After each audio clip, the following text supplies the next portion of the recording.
So the game that we are discussing is Renatis by Nipponichi Software. Well, it was published by Nipponichi Software, but it was developed by FuRyu. I like FuRyu games. I know a lot of people don't. They find them boring and dull. But Renatis, it was high on, I guess, my totem pole of releases to come out.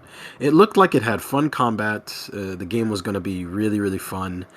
And by my surprise, the game was very disappointing at the start. Uh, it was the most disappointing thing I've ever played in a long time because I was really really hyped for this game. But as I played the game and I put roughly about 10 hours into the game, that kind of changed, which was weird. The game is still somewhat kind of lacking in some areas, but once I figured out what it was, I wasn't disappointed anymore as much as I was in the beginning. Have you ever played a game called Akiba's Trip? Have you ever played that? Yes. Yes. All right. So before I wanted to discuss it on the podcast, I was trying to think to myself. I was like, why is this game's structure so bad? The game is structured really really horribly. And in terms of what I mean by that is like the game design is you basically running from waypoint to waypoint. It's really dull. It's just you running through Shibuya, and you run from one waypoint, you talk to a person, then you run to another waypoint, you talk to a person, you run to another waypoint, you just talk to a person. But the more I kept playing it and figuring the game's like mechanics, I wouldn't say mechanics, like what it's trying to pitch to me, it plays exactly like Akiba's Trip. The thing is that I like Akiba's Trip. The problem with Renatis is that it doesn't have the charm that Akiba's Trip has. Akiba's Trip has a charm to it where you can go and you can shop and you can basically be an otaku in game form is what you can do. You can buy things that equip to your body, stupid clothing, anime t-shirts.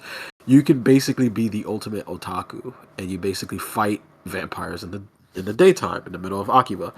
This game does that exact same thing.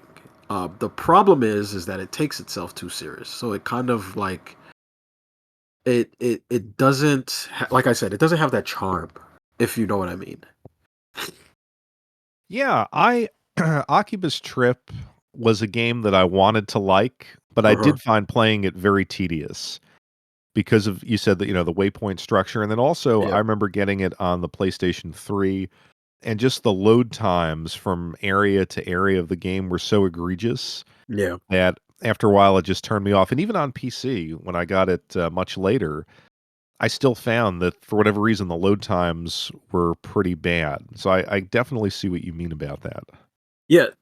So the thing with Renatus, what I figured out is when you so I had a different notion in my head of what Renatus was going to be. I thought it was going to be, kind of like a Kingdom Hearts kind of game, or maybe a just a combat heavy game like Bayonetta or something like that. Because me personally, I like the combat in this game. The combat is really fun, but the game is heavy on RPG. But it's more or less kind of like that RPG where you actually play a role. And the thing is that the trailer doesn't really tell you that. It kind of just shows you combat stuff. But once you figure out that the game is, hey, you're basically playing the role of this police officer or you're playing the role of this wizard, you basically go from place to place and you talk to people. And there are aspects of the game where you can go to shops like restaurants and you can buy, food here and there. You can still do the role playing thing, but the game doesn't tell you that in the trailers. So it kind of threw me off. But once I figured out what it was, I was kind of like, oh, it's just a very, it's taking itself too serious version of Akiba's Trip. Once I figured that out, I kept playing the game. Like, but I think I might have like a bad addiction to just very bad games. Maybe that's what it is. Yeah, I want to give it a shot.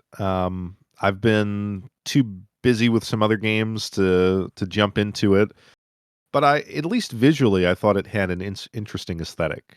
I'm a sucker for like modern day Tokyo, Shibuya, that sort of thing. So I will fire it up. Yeah. The best advice I can give you is when you're playing the game, it sucks to say this, but try to keep an open mind. That's the best thing I can give you. The best advice I can give you, is when you're playing the game, make sure you have more than an hour. I would say that because it's hard to play this game in an hour and try to speed run through all of the talking points to get to the combat to see what the combat's like. Because it takes a minute to get to the combat, where it gets fleshed out and you start getting party members. Because the combat, I don't know if you ever played Onichambara Chaos Z on PS4, where there's an interesting mechanic is as you're fighting, you can link combos to your other party members by swapping them in and out. Um, the thing that makes Renatus kind of cool in terms of combat is when you're fighting with one character, you can swap out your other character. And I expected the character to disappear from the field when I did that, but the character stays on the field and fights alongside you as you're Oh, swapping different characters. It's really cool. It has a neat mechanic. So I would give it that. The combat is kind of fun. It just takes a while to get to that stuff.